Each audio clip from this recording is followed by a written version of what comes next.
ওর lymphoma detect হলো। একদিন ভোরের দিকে খুব সম্ভবত অ্যাসপিরেশন হয়ে গেছিল এবং সেই সঙ্গে একটু খিচুড়ির মতো হয়ে গেছিল।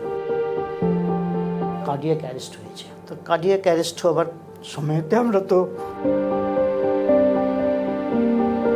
একটু ব্রেনের জল জমেছিল।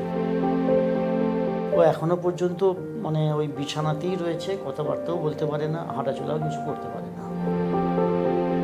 আমার নাম তপন কুমার মণ্ডল, পেশেন্টের নাম হচ্ছে সৌনক মণ্ডল, আমার ছেলে। ওর বয়স হচ্ছে 21। 2025-এর ফেব্রুয়ারি লাস্টের দিক থেকে বা মার্চের প্রথমের দিক থেকে ওর হালকা একটু জ্বর আসতো, কাশি হতো। লোকাল ডক্টর দেখিয়ে কমে যাওয়ার পরে তো রিল্যাপস করেছিল। 15 মার্চ প্রচুর 4.5 এরকম জ্বর চলে এসেছিল। আবার ডক্টর দেখালাম, ডক্টর দেখিয়ে কিছু টেস্ট টিভি সব টেস্ট করতে দিয়েছেন, সেখানে নর্মাল এসেছিলো। তারপরে উনি বললেন নার্সিংহোমে অ্যাডমিট করতে। আমরা নার্সিংহোমে অ্যাডমিট করেছিলাম। জ্বরটা কমেছিল, কাশিটাও হালকা ছিল, কিন্তু জ্বরটা একটা নির্দিষ্ট সময়ে আসতো এবং সেটা not more than 100 Fahrenheit, 100 degree. তা এইভাবে ডাক্তারবাবু বললেন একটা থোরাক্সের স্ক্যান করতে বলেছিলেন। থোরাক্সের স্ক্যান করার পরে বোধহয় লিম্ফোডোপ্যাথি একটা রিপোর্ট এসেছিল। তা উনি বললেন যে তুমি এখানে হবে না, তুমি বাইরে চলে যাও।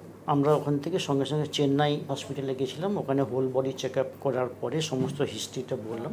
ওখানে IHC করেছিল, হিস্টোপ্যাথোলজি করেছিল, MTP এই সমস্তগুলো করেছিল। করার পরে যে ওর লিম্ফোমা ডিটেক্ট হলো।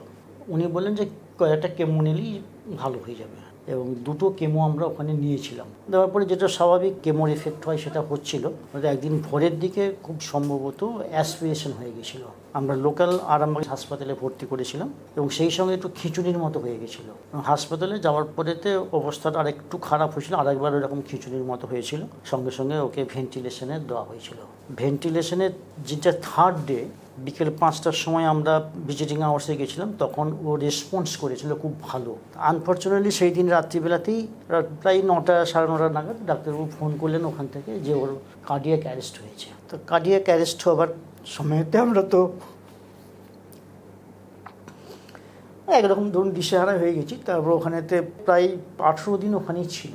তো এইভাবে 18 দিন থাকার পরে আমরা একরকম জোর করেই ওকে বের করে নিয়ে এলাম উইথ ভেন্টিলেশন।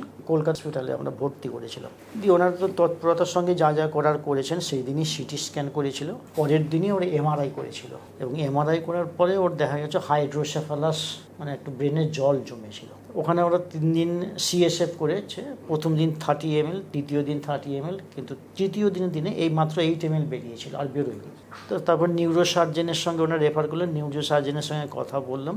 উনি সাজেস্ট করলেন একটা রিহ্যাব সেন্টারে নিয়ে যেতে। সেই রিহ্যাব সেন্টারে যদি কিছু ইমপ্রুভ করে তখন ভাবা যাবে। রিহ্যাবিলিটেশন সেন্টার রয়েছে, সেখানে আমরা অ্যাডমিট করি। সেখানেই এখন ট্রিটমেন্ট চলছে। ওর ট্রিটমেন্ট আপনার বিভিন্ন থেরাপিগুলো চলছে। এই অবস্থাতেই চলছে। ওর হাত পাগুলো স্টিফনেস প্রচুর হয়ে গেছিলো। এই রিহ্যাবে যাওয়ার পরে কিছুটা স্টিফনেসটা কমেছে। আর এর মধ্যে রাইল স্টিভটা আমরা খুলে দিয়েছি। রাইল স্টিভের ছাড়া এখন ওর চলছে, আপনার ওরাল ফিডিং চলছে এবং সেমি সলিড চলছে। 5 টাইমস আমরা সেমি সলিড দিই ওকে।